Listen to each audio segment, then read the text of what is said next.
একবারে হরি হরি বলো। হৃদয় গৌরী সীতানাথ প্রেমানন্দে একবারে হরি হরি বলো। হৃদয় গৌরী সীতানাথ প্রেমানন্দে একবার হরি হরি বলো। ভক্তবৃন্দের চরণে আমার কোটি কোটি দণ্ডবত প্রণিপাত। শ্রীমদ্ ভাগবতী একাদশ স্কন্ধে অবধূত সংবাদ।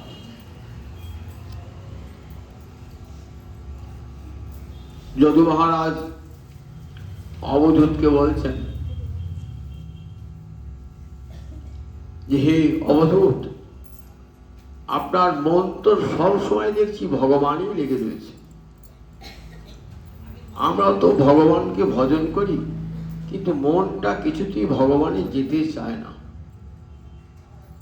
তখন বলছেন, ঠিকই বলেছেন মহারাজ, জগতে সাধুর কৃপা হয়, গুরুর কৃপা হয়, কিন্তু মনের কৃপা হয় না। সাধুর কৃপা হয়, গুরুর কৃপা হয়, কিন্তু মনের কৃপা হয় না। যেই ভগবানকে ভজন করতে বসলাম, অমনি মনে অসংখ্য অনর্থ এসে হাজির। অসংখ্য অনর্থ। এই অনর্থ দূর কি করে করতে হবে সেটাও ভক্তি রসম দুষ্যন্তে বললেন। আদৌ শ্রদ্ধা, তত সাধু সঙ্গ, তত ভজন ক্রিয়া, তত অনর্থ নিবৃত্তি। বললেন প্রথমে হরিকথা শুনুন, শুনতে শুনতে শুনতে শ্রদ্ধা জাগ্রত হবে। একবারে আসবে না শ্রদ্ধা, শুনতে শুনতে সিন্নন, শুনতে শুনতে শ্রদ্ধালু হবে, শুনতে শুনতে শ্রদ্ধা আসবে। তারপরে কি হবে? তখন মনে হবে সব দেখছি আমার সঙ্গে যারা রয়েছেন তার সঙ্গে ভজন করেন, মালাতে রয়েছেন, তিলক পড়েছেন, হরিনাম জপ করেন। তখন ইচ্ছা হবে যে আমিও এদের মতন মালা জপ করবো, এদের মতন ভজন করব। কিন্তু কি করে করা যায়? তখন উপযুক্ত গুরু নির্বাচন করতে হবে। তখন ঠিক দেখলেন যে এমন লোক যার কাছে গেলে পরে আমি সদ উপদেশ পাবো, যিনি আমাকে কৃপা করে ভজন পথে নির্দেশ দান করবেন। সেই সাধু সঙ্গের মধ্যে একজন বিশিষ্ট সাধুকে গুরু পদে বরণ করলেন। তারপরে গুরুর কাছ থেকে ভজন আরম্ভ হয়ে গেল, ভজন ক্রিয়া আরম্ভ হয়ে গেল। যেই ভজন করতে আরম্ভ করলেন না, আপনি সঙ্গে সঙ্গে অসংখ্য অনর্থ এসে হাজির। কত রকমের অনর্থ আছে না। আমাদের বিশ্বনাথ ঠাকুরদাস মাধুর্য কাদম্বিনী দেখেছেন, কত রকমের অনর্থ আসে। কিরকম? সুখ থেকে অনর্থ হয়, দুঃখ থেকে অনর্থ হয়, অপরাধ থেকে অনর্থ আসে, আবার ভক্তির থেকে অনর্থ আসে। অবাক হয়ে যাবে যে কি করে। দেখুন, বুঝলাম সুখ থেকে অনর্থে কিরকম। এত সুখ এলো আপনার, ছেলে মেয়ে সব চাকরি হয়েছে, টাকা পয়সা ব্যাংক ভর্তি হয়ে গেছে, তখন সুখেতে গোবিন্দ ভজন করতে বাধা এসে যাচ্ছে। মন ওই টাকা অর্থের দিকেই চলে যাচ্ছে, মনটা চলে যাচ্ছে। সুখ, তাহলে সুখটা কি করে? বলে এই সুখটা অনর্থ হয়ে যায়। আবার এত দুঃখ এলো, আমি ভজন করব কি? আমার ছেলে মেয়ে কারো কোনো চাকরি নাই, মেয়েটারও বিয়ে হলো না, ছেলেটার চাকরি হলো না, সংসার নিত্য অভাব অনটন লেগে রয়েছে, ভজন করতেও পারছে না। ভজন করতে গিয়ে বারবার মনে এই কথাই মনে আসে। তাহলে দুঃখ থেকে একটা অনর্থ, অপরাধ থেকে কোনো সাধুগুরু বৈষ্ণবী চরণে যদি কোনো অপরাধ হয়ে থাকে, সেই অপরাধ থেকে অনর্থ দেখা দেয়, অনর্থ দেখা দেয়। আবার ভক্তি থেকে অনর্থ আসে। কিরকম? ভজন করতেন তো করতে করতে আমরা মনে খুব অহংকার এসে গেল যে আমার মতন ভজনশীল কেউ নাই, আমার মতন পাঠক কেউ নাই, আমার কথা সব বহু লোক আমার অনুগত, এই মনে যে এসে গেল না, ভক্তি আছে, তার সঙ্গে সঙ্গে পতন হয়ে গেল, সঙ্গে সঙ্গে তার পতনের পথ প্রশস্ত হয়ে গেল। তাই বলে এই 4 প্রকার অনর্থ দেখা দেয়। কি কি অনর্থ? দুঃখ থেকে, সুখ থেকে, অপরাধ থেকে, ভক্তি থেকে অনর্থ। এই অনর্থগুলো আবার নিবৃত্তি হবে কেমন করে? বলে অনর্থ আসুক, অনর্থ আসবেই তো। অনর্থ নিবৃত্তি কি হবে? বলে অনর্থ আবার কি ভজন করতে করতে অনর্থ চলে যাবে। তুমি আমাকে যত ভয় দেখাও মন, আমি কিন্তু ভজন থেকে এতটুকু সরব না। এই ভজন করতে করতে দেখলেন দুটো একটা অনর্থ চলে গেল, দুটো একটা চলে, তারপর দু একটা অনর্থ চলে গেল। আরো ভজন করুন, তখন দেখবেন অনেকগুলো অনর্থ আপনার চলে গেছে। আরো ভজন করুন, তখন দেখবেন প্রায় অনর্থ সব চলে গেছে। আরো ভজন করুন, তখন দেখবেন আপনার সম্পূর্ণ অনর্থ দূর হয়ে গেছে। সম্পূর্ণ অনর্থ দূর হলেও আবার অনর্থ আসতে পারে। আপনার রোগ হয়েছে, তো চিকিৎসার কাছে ওষুধ খাচ্ছেন, এতে কিন্তু রোগটা সেরে গেল। ডাক্তারবাবু আর ওষুধ খেতে পারছি না, আরও খাবো। ডাক্তারবাবু কি বললেন, এখন 1 মাস ওষুধটা খেতে হবে আপনাকে, কারণ আপনার শরীরে রোগ প্রতিরোধের ক্ষমতা কোনো জন্মায় নাই, তো রোগটা ভালো আছে ঠিকই, আবার ওই রোগটা আসতে পারে, সুতরাং আপনাকে আরও 1 মাস ওষুধ খেয়ে যেতে হবে। বলেন এই সম্পূর্ণ হয়ে যাওয়ার পরও আমার আরও তীব্র ভজন করতে হবে, এমনি করে অনর্থ নিবৃত্তি হয়ে যাবে। তারপরে কবে অনর্থ মৃত্যু পর কি আছে? নিষ্ঠা। এই নিষ্ঠাটা হলো কিরকম? জোরপূর্বক যে আমি প্রতিদিন 50,000 জপ করবই করব, যত ঝামেলা আসে আসুক না কেন, নিষ্ঠা এসে গেল। এবং জোর করে মনটাকে বসাচ্ছেন, তার নাম নিষ্ঠা। তখন কিন্তু রুচি আসে নাই, জোর করে করছেন। গুরুদেব বলেছেন প্রতিদিন 50,000 নাম জপ করবে। গুরুবাক্যকে শিরোধার্য করে আপনি প্রতিদিন 50,000 জপ করেন, নিষ্ঠা। তারপরে নিষ্ঠার পর রুচি আসবে। একদিন করছিলেন জোর করে, তো এবার করতে করতে ভালো লাগবে, তার নাম রুচি। জপ করতে একদিন জপ করতে জোর করি, রুচি এসে গেল, তখন নামের তখন দেখবেন যে নাম করতে আমার কষ্ট লাগছে, সেই নাম আমার এত ভালো লাগছে কেন না জানি, কত মধু শ্যামে নামে আছে গো, বদন ছাড়িতে নাহি পারে। তখন মনে নামে এত মধু আছে। গুরুদেব যে বলেছিলেন নাম করো, নাম ছেড়ো না, সত্যি যদি নাম ছেড়ে দিতাম এত আস্বাদন তো পেতাম না। নাম করতে করতে করতে করতে তখন দেখবেন সত্যি নামে মধু আছে। তারপরে কি হবে? আসক্তি। যার নাম করছি সেই সেই ভজনীয় তার নামটাকে ইচ্ছা স্মরণ করতে ইচ্ছা হবে। একদিন যার নাম করছিল সেই নামীকে এইবার ভালোবাসতে ইচ্ছা হবে। নামকে ভালোবাসলেন, এইবার নামীকে ভালোবাসবেন। রাধারানী নামকে ভালোবেসেছেন, সঙ্গে সঙ্গে নামীকে। সইকে বা শুনাইল শ্যাম নাম, কানের ভিতর দিয়া মরমে পশিল, আকুল করিল মোর প্রাণ। এমন নাম তো কভু শুনি নাই গো, আমি এতদিন তো ব্রজে আছি, এমন নামে তো কভু শুনি নাই গো। দেখুন নাম করতে নামে ভালোবাসা। এইবার যে নামটা যেখানে আছে, যেখানে বসতি তার, নামটা যেখানে বসতি তাকে যদি দেখি তাহলে কি হয়? তাকে দেখলে পরে কি হবে? যার নামে এত মধু, সেই নামীকে দর্শন করলে কেমন করে যুবতীর কুলের ধর্ম থাকবে। দেখুন তাহলে নাম করতে করতে বলে জোর করে করুন, তাতে নিষ্ঠা। তারপর রুচি এলো, রুচি। আসক্তি মানে ভালোবাসা, আসক্তি মানে ভালোবাসা, প্রবলভাবে ভালোবাসার নামই হলো আসক্তি। আমরা বলি না লোকটার মদে আসক্তি, তার মদ দেখে খুব ভালোবাসে, গাঁজায় আসক্তি। ঠিক তেমনি ভগবানে আসক্তি, প্রাণ ভরে ভালোবাসার নাম হলো আসক্তি। এখানে আসক্তি সাথে আসক্তি যে পরের স্তর, আসক্তি স্তরে এলে কি হয়? এইবার সাধকের কিন্তু ওই অন্তরের অন্ধকার দূর হয়ে যাচ্ছে। ভাবদশায়, ভাবদশাতে কি হলো না রতি, ভাবটাকে বলে রতি, অর্থাৎ সূর্য তখনও ওঠে নাই, অন্তর আকাশটা পরিষ্কার হয়ে গেছে, তখন তার নাম হলো রতি। তাই সাধককে জাতরতি এই পর্যন্ত পৌঁছানো কষ্ট। এই জাতরতি অবস্থায় পৌঁছে গেলে আর সাধকের পতন হবে না, আর পতন হবে না। কিন্তু এই জাতরতি অবস্থা আসতে অনেক সময় লাগে। এই জাসরথী, এই অর্থাৎ প্রেমের অঙ্কুর তৈরি হয়েছে। এরপর সূর্য উঠবে। কোন সূর্য উঠবে? প্রেম সূর্যের উদয় হবে। তখন হৃদয় আকাশ পরিষ্কার হয়ে যাবে। সাধক তখন প্রেমেতে কখনো কাঁদবেন, কখনো হাসবেন, কখনো নাচবেন। এবং ব্রত সপ্রিয় নাম কীর্তা জাতানুরাগ দ্রুত চিত্ত হচ্ছে। যোগীন্দ্র ভাগবতে তার লক্ষণ করেছেন, যখন প্রেম আসে তখন কেমন হয়। এবং ব্রত সপ্রিয় নাম কীর্তা, নিজের প্রিয় নাম কৃষ্ণ নাম করতে করতে অনুরাগ জন্মায়।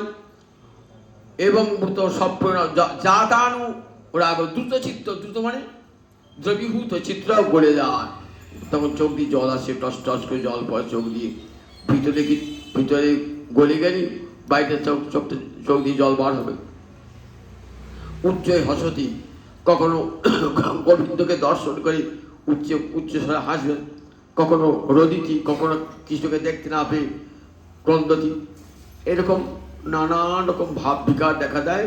উন্মাদবৎ লোকবাচ্য, উন্মাদবৎ বলেন, উন্মাদ বলো না, ভক্তিকে উন্মাদ বলো না, ভাবখানা দেখুন উন্মাদের মতো। সাধারণ লোক যারা ভক্তির মহিমা জানে না, তারা বলে লোকটা পাগল হয়ে গেছে, এইরকম অবস্থায় দেখা দেয়। তা বলছে রাজা, অবধূত বলছেন, রাজা এই মনের কৃপা পাওয়াটাই বড় কঠিন। মন আপনার বন্ধু, আবার মন আপনার শত্রু। ভাগবতের 11 স্কন্ধে যেখানে হংসাবতার কাহিনী আছে, হংসাবতারের কাহিনী, যেখানে বলছে মন আপনার শত্রু, আবার মন আপনার বন্ধু। গীতাতেও বলা দেখবে, যে মন গোবিন্দ চরণে চলে গেছে সে মন কিন্তু আপনার বন্ধু, আর যে মন বিষয় চিন্তায় আসক্ত সেই মন আপনার শত্রু। বিষয় চিন্তা করতে করতে আমাকে নরকের পথে ঠেলে দেবে মন। তাহলে যে মন আমাকে, যে বন্ধু আমাকে নরকের পথে নিয়ে গেল, সে কি বন্ধু না শত্রু? সে তো শত্রু। আর যে মন আমাকে ঊর্ধ্বে নিয়ে গেল, তাই সে হলো বন্ধু। তাই মজ্জেব মনো আধস্য ময়ী বুদ্ধি নিবেশয়। বারবার গীতায় ভগবান বলছেন আমাতে মনটা স্থাপন করো, আমাতে মনটা নিবিষ্ট করো। মজ্জেব মনো আধস্য, আধস্য মানে স্থাপন করো, আমাতেই স্থাপন করো। আবার ময়ী বুদ্ধি নিবেশ হয়, আমাতেই মনটা নিবিষ্ট করে দাও। এবং তারপরে কোথায় যাবে বলে, আমাতে মনটা নিবিষ্ট করে আমার কাছেই আসবে। তাহলে বোঝা দেখুন, মনটা আপনাকে গোবিন্দের কাছে নিয়ে যেতে পারে, আবার মনটা আপনাকে নরকের পথে নিয়ে যেতে পারে। মনটা এমনই। তাই মন শত্রু, আবার মন মিত্র, দুটো কাজই করে মনটা। বলছি মহারাজ সত্যি আপনি ঠিক বলেছেন, সাধুর কৃপা গুরুর কৃপা হয়, মনের কৃপা হয় না মহারাজ। শুনুন মহারাজ, মনের কৃপা পেতে কি করতে হবে? মনো সংযুজ্জাত জিতশ্বাস জিতাসন, মনো একত্র সংযুজ্জাত, মনটাকে এক জায়গাতে নিয়ে আসবেন।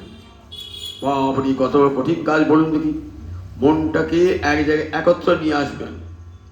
জিতশ্বাস জিতাসন, আসনটা স্থির করবেন, আর শ্বাসটাকে নিয়ন্ত্রণ করবেন। প্রাণবায়ু অপানবায়ুকে শ্বাস প্রশ্বাসটাকে রুদ্ধ করবেন। গীতাও দেখবেন 6ষ্ঠ অধ্যায়ে কীভাবে মনটাকে নিশ্চল করতে হয়, তার যৌগিক প্রক্রিয়া আছে। শুচি পবিত্র স্থানে বসে বা উত্তম আসনে বসে, যেটা খুব উচ্চ নয় খুব নিচ নয়, এমন জায়গায় বসে একবারে সমকায় ও শিরগ্রীবং, একবার নাসিকার দিকে সংপ্রেক্ষ, নাসিকার অগ্রভাগ দিকে তাকিয়ে বলে মনটা ধীরে ধীরে ধীরে ধীরে চঞ্চল মনকে নিয়ে আসুন। এইটি মনকে চঞ্চলং হি মনোকৃষ্ণ, অর্জুন বলছেন না, চঞ্চলং হি মনোকৃষ্ণ প্রমাথি বলবদ্রীরম। বলছে মন তো চঞ্চল, মন তোমাকে কেমন করে দেবো? বলেছে না মনমরা ভাবু। তা বলছে ঠিকই অর্জুন, মনটা বড় চঞ্চল বটে, কিন্তু সেই মনকে আমাকে দাও। বলে বৈরাগ্যের অভ্যাস এনেছ। বৈরাগ্যের দ্বারা দুটো পায় বললেন, বৈরাগ্যের দ্বারা অভ্যাসের দ্বারা চঞ্চল মনকে স্থির করা যায়। তার দুটো উপায় গীতা বলে, বৈরাগ্য এবং অভ্যাস। এখানে বললেন অভ্যাস ও বৈরাগ যোগের, অভ্যাস যোগের দ্বারা এবং বৈরাগ্যের দ্বারা মনটাকে আমাদের অর্পণ করো। বলে দৃঢ়মান অতন্ত্রিত, অতন্ত্রিত হয়ে আমাদের মনটা ধারণ করে রাখো। অতন্ত্রিত মানে যেন নিদ্রা আলস্য কিছুই যেন না আসে, এমনি করে দৃঢ়মান মনটা আমাদের অতন্ত্রিত করে রাখো বৈরাগ্যের দ্বারা এবং অভ্যাসের দ্বারা। একটা গল্প শোনাই। একজন ফলওয়ালা একজন গুরুদেবের কাছে দীক্ষা নিয়েছে। বারবার গুরুদেবকে বলছি, গুরুদেব আমি তো মনটাকে কোনো বছরই বসাতে পারছি না, জব করতে বসলে সংসারের কথা মনে ভাবছি। বলে ঠিক আছে, তুমি এক কাজ করো, তুমি ফল বিক্রি করো, তোমার সামনেতে এক গাদা ফল ঝুলিয়ে রাখো, আর ওই ফলটা দেখে দেখে তুমি কী করবে, জব করবে। জব করতে একদিন দেখবে 5 দিন 7 দিন হয়ে গেল, এর ফলগুলো আস্তে আস্তে পচিয়ে গিয়েছে, তারপর আস্তে আস্তে শুকিয়ে গিয়েছে, তারপর কি আস্তে আস্তে ফলগুলো সব ছড়িয়ে পড়ছে, তারপর একদিন দেখলে কিছুই আর নাই, সব শেষ হয়ে গেছে। ঠিক এমনি করে ভাববে সংসারটাও ঠিক এইরকম। ওই স্ত্রী পুত্র যা দেখছো না, সব একদিন একবার সব চলে যাবে, তুমি তখন একাই থাকবে। বলেন এই এমনি করে মনটাকে জানবে জগতের সমস্ত বস্তুই অসত্য, অনিত্য, কোনটাই থাকে না। এই যে বোধ কখন হবে, ওই ফলগুলোর মতন ফলগুলো পচিয়ে নষ্ট হয়ে শেষে গেল, ঠিক তেমনি করে জগতে সব কিছুই শেষ হয়ে যায়। এমনি করে মনটাকে বৈরাগ্যের দ্বারা যে সংসার আজ আছে কাল নাই, সেখানে আমার ভালোবাসা দিয়ে লাভটা কী হবে? আমার ভালোবাসার তো সেখানে প্রত্যাখ্যাত হবে। মা ছেলের জন্য কাঁদছে, ছেলেকে ভালোবাসে, ছেলে চলে গেল, কোথায় ভালোবাসা চলে গেল? ছেলে মাকে ভালোবাসে, ভালোবাসা জগতে ভালোবাসা থাকে নাকি? বহু বছর হয়ে গেছে, ছেলে আর মাকেও মনে রাখে না, মাও ছেলেকে মনে রাখে না। তাহলে বোঝা যায় জড়জগতের ভালোবাসাটা কিছুদিনের জন্যে, ধীরে ধীরে কাল কি করে, কাল সব দূর করে দেয়, কোনো শোকটাই থাকে না।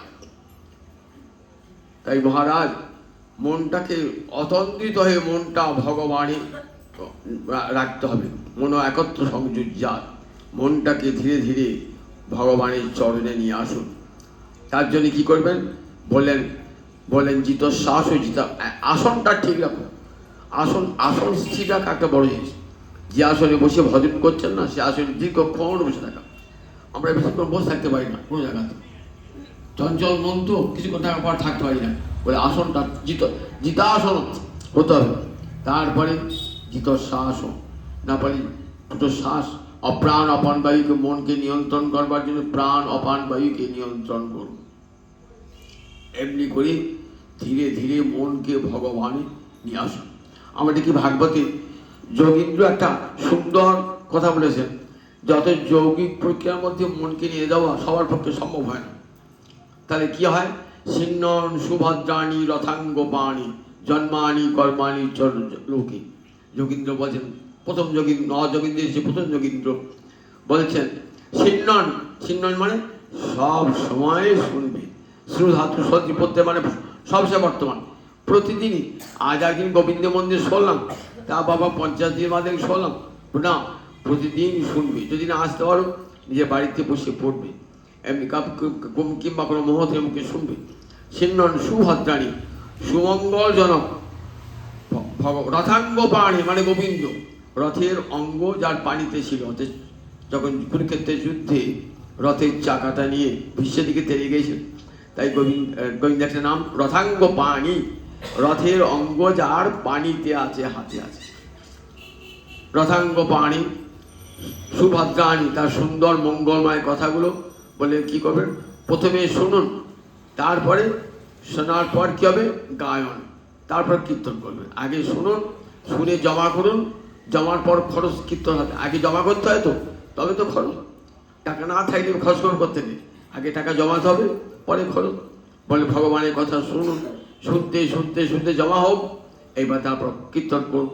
এমনি করতে করতে দেখবেন মনটা ভগবানে লগ্ন হয়ে গেছে। এটাই একটা সহজ পথ। যারা ভক্তি মার্গে চলেন না, তাদের কাছে সহজ পথ ভগবানের কথা প্রতিদিন বসে বসে কান পেতে শোনা। শুনতে শুনতে কানটা পাকা হয়ে যাবে। কান পাকা হয়ে যাওয়া জানতো কাকে বলে? কান পাকা হওয়া। দেখবেন পাড়া গায়ে যারা মাঠে কাজ করে না, তারা কি করে না, তারা ওই মাঠেই মুড়ি খায়, মাঠেই তেল মাখে, মাঠেই চান করে। তা কী করে তেলটা নিয়ে যায়, দেখবেন একটা বাঁশের চোঙা মুখটা কেটে দিয়েছে তো, দিয়ে সেইতে তেল ঢেলে নিয়ে যায়, দিয়ে ইয়ে রেখে দেয়, মাঠে এক পাশে রেখে দেয়, ওই সময় করে ওইখানে তেল নিয়ে চান করে ওইখানে চান করে। দিয়ে দেখবে সেই বাঁশের চোঙাটা দেখবেন কেমন হয়ে গেছে, দেখবেন একবার পাকা হয়ে গেছে বাঁশের চোঙাটা, তেল রেখে রেখে তেল রেখে রেখে তেল রেখে বাঁশের চোঙাটা পাকা হয়ে গেছে। ঠিক এইরকম হরিকথা শুনতে শুনতে আমাদের কানও পাকা হয়ে যাবে। তখন যদি কেউ ভুল সিদ্ধান্ত বলে, অপসিদ্ধান্ত বলে, তখন কানে খট করে লাগবে, একটু তো ঠিক হলো না, ভাগবতে আমার বচন নয়।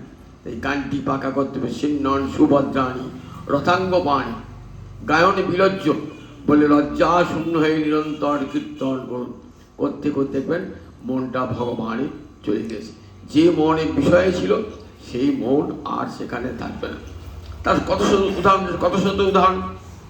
প্রহ্লাদ বলছেন যে প্রভু, আমি তো কোনো বর চাই না, একটা বর আমাকে দাও। কিরকম? বিষয়ী ব্যক্তি মন যেমন সব সময় অর্থে পড়ে রয়েছে, আমার মনটা যেন সব সময় তোমার চরণ কমল স্মরণ। দেখেছেন তো? ধ্রুবকে ভগবান বর দিচ্ছেন। ধ্রুব না না, কোনো বর তো চাই না, বর তো চাই না, তোমাকে পেলেও তোমাকে হাত দাও, তোমাকে আমি চাই না, আমাকে তুমি চাও না। বললাম তাহলে কি চাও? তোমার যারা গুণকীর্তন করছে না, তাদের কাছে বসে হয়ে যান, তোমার গুণকীর্তন শুনতে পারি। দেখুন একবার।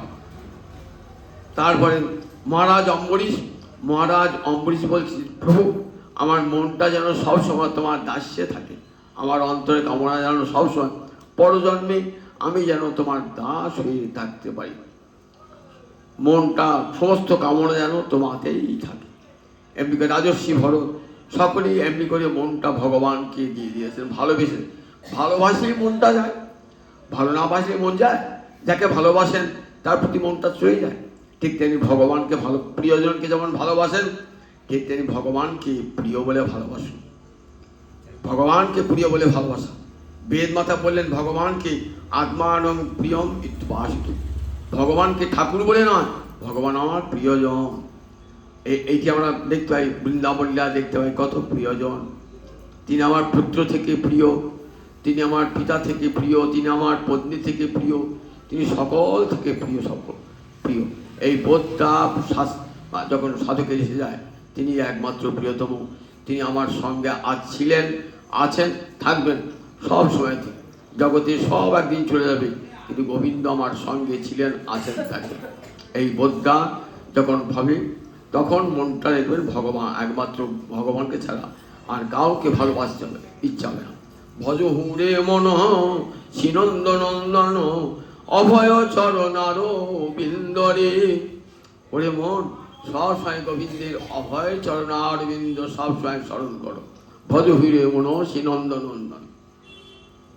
দুর্লভ মানব জন্ম সৎসঙ্গে। এমন দুর্লভ মানব জন্ম পেয়েছো, দেখো এমন দুর্লভ মানব জন্ম পেয়ে সংসার সমুদ্র পার হওয়ার চেষ্টা করো। আর স্ত্রী পুত্র পরিজন এরা তোমার কেউ নয়। এদিকে চপল সুকলভ লাগি, সামান্য একটু সুখ পাওয়ার জন্য এদের কাছে পেয়েছি। বলি এ ধন যৌবন পুত্র পরিজন, ইতে কি পরযুক্ত আছে রে? এ ধন যৌবন কোনটাই থাকবে না, আজ আছে কাল নাই। পুত্র পরিজন কেউ তো ভাষা কেউ থাকবে না। তাই চপল সুকল বলা, সামান্য সুখের করার জন্যে এদের সঙ্গ করেছি।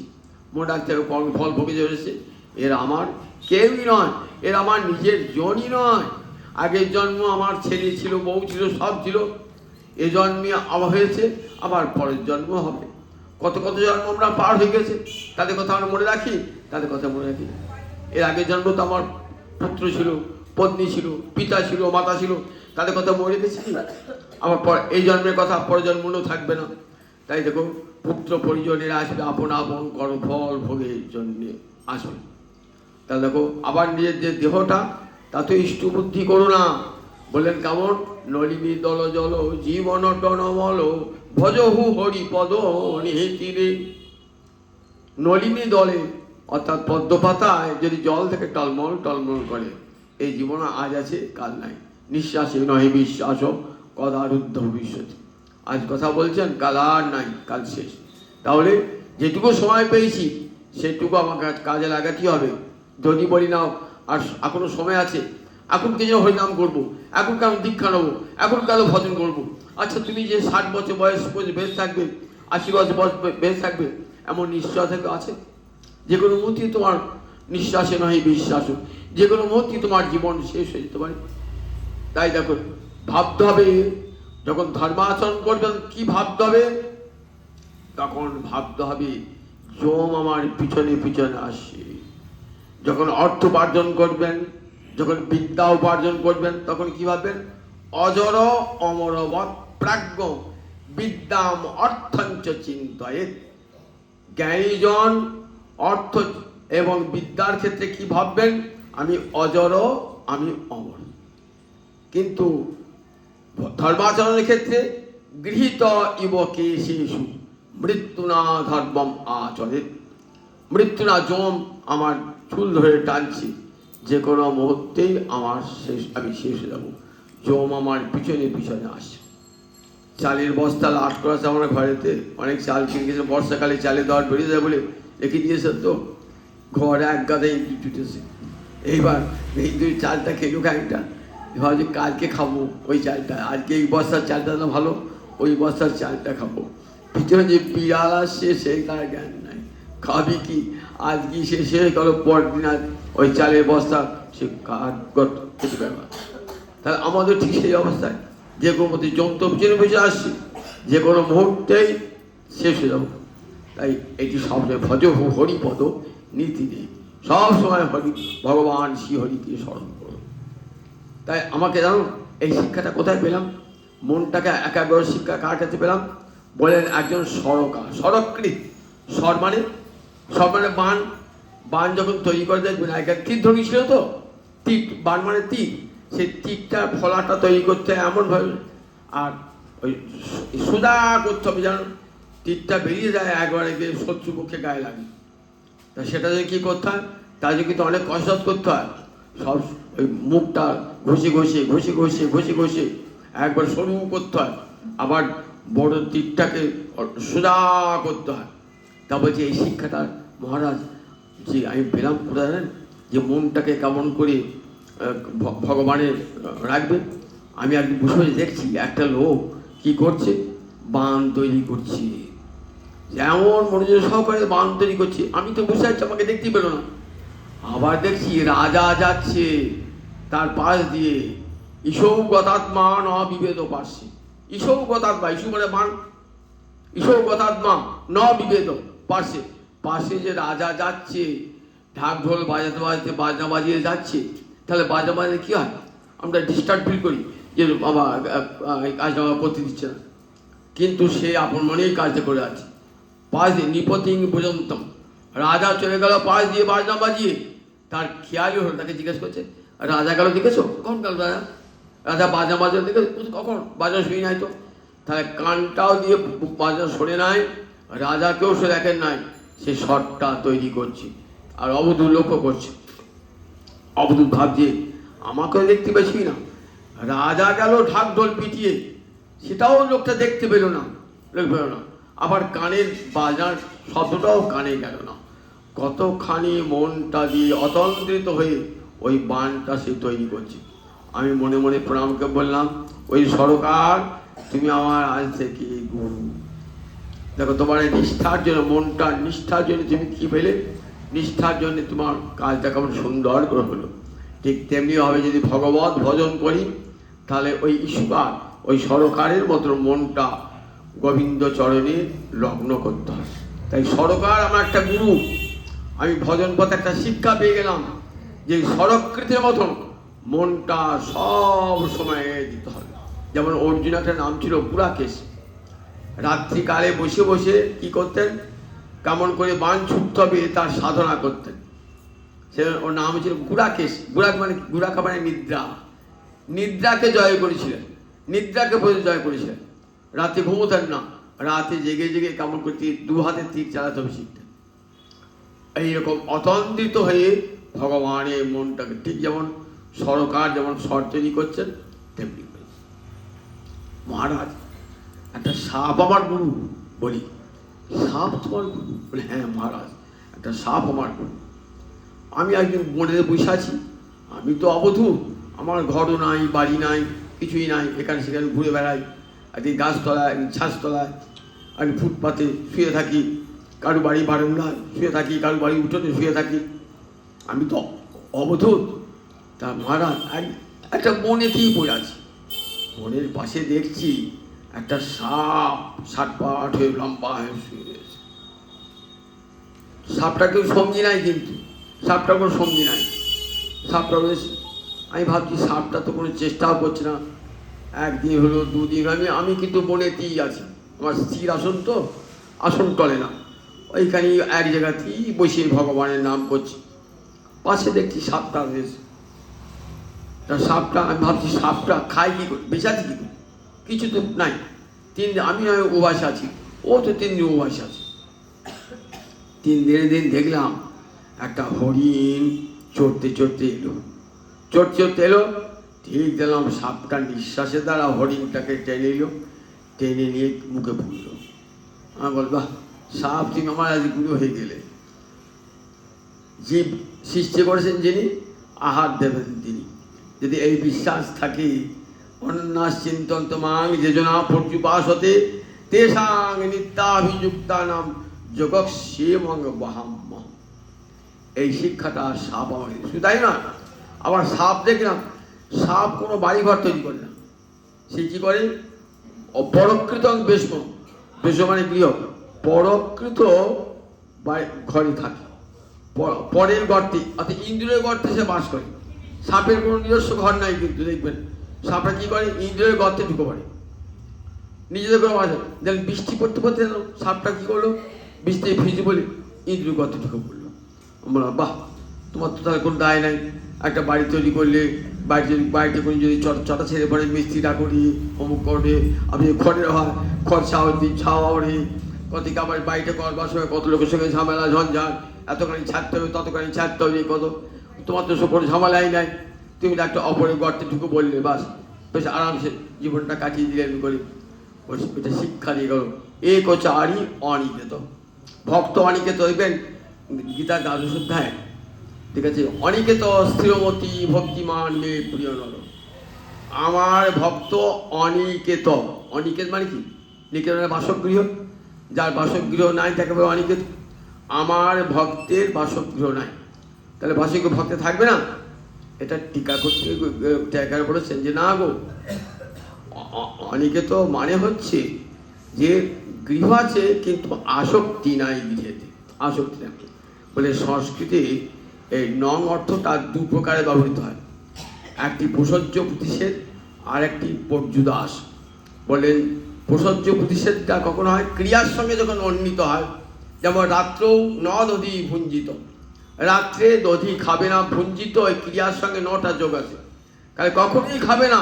রাত্রে দধি খেলে শরীর খারাপ করবে, ক্ষতি হবে শরীরে। সেই এই যে 9টা, এটা একবার অবশ্য কর্তব্য বলে বিষয়। আর অনিকেত বলে কি বোঝাবে, ননিকেত নয়, বাড়ি নাই তা নয়, তার মানে বাড়ি আছে কিন্তু বাড়িতে আসক্তি নয়, গৃহেষু আসক্তিহীন, অর্থাৎ এটা আমার বাড়ি এই বোধটা নাই। তাহলে নন বললি কিন্তু বাড়ি নাই তা নয়, বাড়ি আছে কিন্তু বাড়িতে আসক্তি নাই, অর্থাৎ জানে এই বাড়ি আজ আমার আছে, কাল আমার বাড়ি থাকবে না। দেখবেন ঈশোপনিষদের 1ম শ্লোকটায়, ঈশাবাস্যবিদং সর্বঙ্গে যৎকিঞ্চ জগত্যাঙ্গে জগৎ তেন তত্তেন ভুঞ্জিতা মা গৃহ কস্য সিদ্ধন। এই জগৎ কার আবাসস্থান, ভগবান শ্রীহরি। ঈশাবাস্য, আবাস্য মানে বাসস্থান, কার বাসস্থান, ঈশে ঈশ্বরের বাসস্থান। আর সেই বাসস্থান থেকে আমি আমার নিজের বাড়ি বলে দাবি করছি। দেখুন, ভগবানের বাড়িকে আমি নিজের বাড়ি বলছি, কত বড় মূঢ়তা। আপনার বাড়িতে যদি আমি বলি আমার বাড়ি, আপনি কি করে সংসার থানায় যাবেন, আমাকে ধরিয়ে দেবেন, আমাকে থানায় গিয়ে ধরিয়ে দেবেন, যে অপরের বাড়িটা আমি বাড়ি বলছি, তা ভগবান যদি সেরকম হন যে তোকে জেলে ভোট দিচ্ছি, আমার জায়গায় বাড়ি করেছিস আর বলছি না এটা আমার বাড়ি।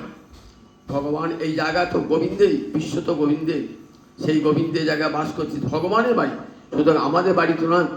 বলে তাই গিরেতে ভক্ত জানে অনেকে তো সব তো আমার বাড়ি কোথা, আমার বাড়িও নাই, আমার ঘরও নাই, শুধু তাই নয়, আবার বাড়িঘর করতে যাবো কেন, দেহটাই যে দেহটা নিয়ে থাকবো সেই দেহটাই তো থাকবে না, তার বাড়িঘর করতে গিয়ে আমার ভজন সাধন করবো কেন? গৃহারম্ভ হি দুঃখায়, বলে গৃহ আরম্ভ করলে এবার দুঃখ হয়। একটা বাড়ি তৈরি করতে গেলে ভজন সাধন সব শেষ, ইট আনোরি, সিমেন্ট আনোরি, চুন আনোরি, রং আনোরি, মিস্ত্রিকে খাটা উঠে দিন রাত বাড়ি করলেন, কোথায় নাম জপ কিছুই হবে না, হবে নাম জপ হবে না। দেখছেন আশ্রমগুলায় কী অবস্থা, অধিকাংশ আশ্রমে দেখুন ভজন সাধন নাই। তার কারণটা কি বলুন দেখি? সব সন্ন্যাসী পোশাক পরেছে, ভেগ ধারণ করেছে, কিন্তু ভজনহীন অধিকাংশ দেখবেন। কেন? তার কারণ তারা ওই নূতন সংসার বানিয়ে ফেলেছে, সেখানে গিয়ে নূতন ঘর বাড়ি বানিয়ে ফেলেছে, সংসার হচ্ছে, সেখানে কাম করে সুখে থাকবো তার ব্যবস্থা করছে, এবং সেখানে বাড়ি বাণিজ্যের মামলা হয় তাদের কোর্টে যেতে হচ্ছে, আবার টাকা পয়সা দিলে তাদের ব্যাংকে যেতে হচ্ছে। দেখুন তাহলে একটা সাধু মানুষ সংসার ছেড়ে দিয়ে চলে গেল, ওখানে আবার নূতন সংসারে জড়িয়ে পড়লো। সেই যে গোস্বামী কোথাও আশ্রম বানিও না, ঠিক আছে? রূপ সনাতন কোথাও আশ্রম বানিয়েছে দেখাতে পারবেন? একটা গোসাই দেখবেন কোথাও আশ্রম বানান নেই। রূপ সনাতন শ্রীজীব, আমাদের লোকনাথ গোস্বামী প্রভু, কেউ আশ্রম বানান নাই।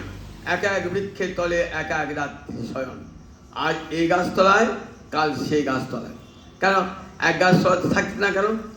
নাম হয়ে যাবে সনাতন গোস্বামী সাধু, প্রণাম করতে আসবে বহু লোক, পতন হয়ে যাবে, সে লুকিয়ে আবার লুকিয়ে লুকিয়ে গেল অন্য গাছতলায়, লোকে দেখতে এলো ওই কই সনাতন নাই, যেখানে কোথায় গেল সনাতন, আবার শুনলেন সেখানে গেলেন, সেখান থেকে সনাতন অন্য জায়গায় চলেছে।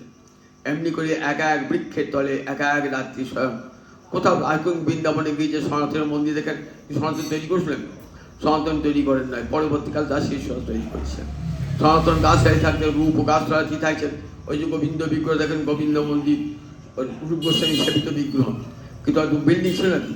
রূপ গোস্বামী বিল্ডিংয়ে থাকতেন না, গাছতলাতেই পড়ে থাকতেন। রূপ সনাতন শ্রীজীব সব গাছতলাতেই পড়ে থাকতেন। ভূগর্ভ গোস্বামী গাছের শিকড়ে মাথা দিয়ে শুয়ে আছে, ভূগর্ভ গোস্বামী। রাধা বিনোদ বিগ্রহ কোথায় রেখেছেন? নিজের জপের মালার মধ্যে রেখে দিয়েছেন। যেখানে যাচ্ছেন সে রাধা বিনোদ বিগ্রহকে সেখানে নিয়ে যাচ্ছেন, ওই দুটো ফলমূল ঠাকুরকে ভোগ দিচ্ছে। এমনি করে তারা অনিকেত হয়ে ঘুরে ঘুরে ভজন করেছেন। ভজনটাই তাদের কাছে বড় কথা। বাড়িঘর বানাতে হবে, আশ্রম তৈরি করতে হবে, শিষ্য করতে হবে, অর্থ সংগ্রহ করতে হবে, এটা না। আজকের দিনে বাড়িঘর বানাতে হবে, অর্থ সংগ্রহ করতে হবে, শিষ্য করতে হবে, যশ প্রতিষ্ঠা চাই। যার জন্য দেখুন সব আশ্রম এক ধার থেকে কেমন হয়ে গেছে। আশ্রমে গেলে হরিভক্তি নাই, দেখা যায় না। সেই জন্যে গোসাই বাদরা নিষেধ করে গেছিলেন, দেখো আশ্রম তৈরি করো না। কোথাও আশ্রম? গীতাতে ভক্তি গোবরা দেখবেন যে কখনো গৃহারম্ভ কখনো করবে না, করলেই কিন্তু তার জন্য তোমাকে সবসময় মনটা নিয়োগ নিযুক্ত রাখতে হবে। অনারম্ভা একটা শব্দ আছে গীতাতে, দ্বাদশ অধ্যায়, বলে ওই আরম্ভ গৃহাদি নির্মাণে মনকে কখনো নিযুক্ত রেখো না। এখানেও বলছে দেখো আমি সাপটা আমাকে শিক্ষা দেওয়া গেল, একচারী, কারোর সঙ্গে বিশেষ মিশবে না। সাপ কারোর সঙ্গে মেশে না। দেখবেন কোনো জায়গায় 5টা সাপ এক জায়গায় দেখা যায় না, দেখবেন একা একা ঘুরে বেড়ায় সাপটা। আবার কেমন বললেন? অপ্রমত্ত, সাবধানী হয়ে সাপ যায়, ভাবে আমাকে যদি মানুষ তাকে মেরে ফেলবে, আমাকে সাবধানী হয়ে চলে।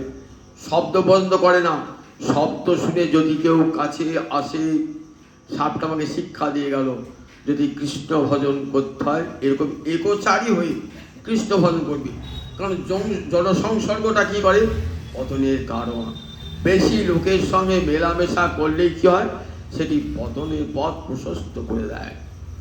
খুব 2-4 জন নিজের সম মনোভাবাপন্ন মানুষের সঙ্গে মিশবি।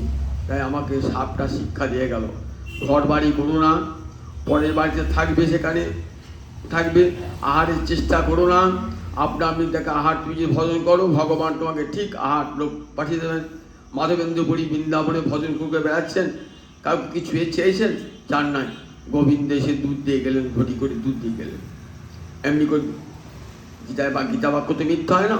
অনন্যাস চিন্তন তোমাং যে জনা পর্যুপাসতে, বললাম অনন্য মনে যে আমাকে উপাসনা, পর্যুপাসতে মানে পরিযুক্ত উপাসতে, সন্ধি করে পর্যুপাসতে, শুধু উপাসতে বললেন না, পর্যুপাসতে বলে একটা ধ্বনি আছে। কিরকম? মানে কায় মনো বাক্যে, শুধু মুখে হরি হরি বললাম নয়, দেহ দিয়ে হরি সেবা করব, মন দিয়ে হরি সেবা করব, বাক্য দিয়ে হরি সেবা করব, কায় মনো বাক্যে ভগবানকে রাখবো। এমনি করে সাপটা আমাকে শিক্ষা দিয়ে গেল। সাপটা একচারী অপ্রমত্ত হয়ে সাবধান হয়ে চলবে পৃথিবীতে, এককভাবে নিঃসঙ্গভাবে চলবে, যাতে তোমার ভজন কোনো প্রকার বিঘ্নিত না হয়। তাই সাপটাকে আমি গুরুপদে বরণ করলাম। হে সর্প, তুমি আমাকে চরম পদে দান করলে। কৃষ্ণ ভজন করতে গেলে এইরকম একাকি থাকায় সবচেয়ে উপযুক্ত। যদি মনের মতো সঙ্গে হয়, তার দু একজন লোক সঙ্গে থাকতে হবে। বলেন কখনো কোটি কোটি লোক সঙ্গে নিয়ে কোথাও তীর্থে যাওয়া উচিত নয়। সন্তগোসাইপাদ অনেক লোক নিয়ে যাচ্ছেন বৃন্দাবন, মহাপ্রভু সন্তগোসাইপাদ কি বলেন, এই কি বৃন্দাবন যাওয়ার পরিপাটি নাকি? লোক যার সঙ্গে লোক চলে লক্ষ কোটি, এ নহে বৃন্দাবন যাওয়ার পরিপাটি। এখানে ভজন হবার দেবে না, বেড়াতে যাচ্ছ, ভজন করতে যাচ্ছ না বেড়াতে যাচ্ছ, একাধ লোকের সঙ্গে যাচ্ছ। বৃন্দাবন তীর্থ হবে, একা একা যাবে, একজন দুজন মনের মতো সঙ্গী থাকবে। তীর্থের আস্বাদন তবে তো হবে, তীর্থের মাধুর্য আস্বাদন হবে। তা সেটা শিক্ষা দিকে আমার সাপটা ইকোচারী অনিকেত হয়ে থাকবে, তার ভজনটা সুস্থভাবে ভগবানের মনটা নিবেশ করতে পারে। জয় নিতাই, আবার আগামী সপ্তাহ।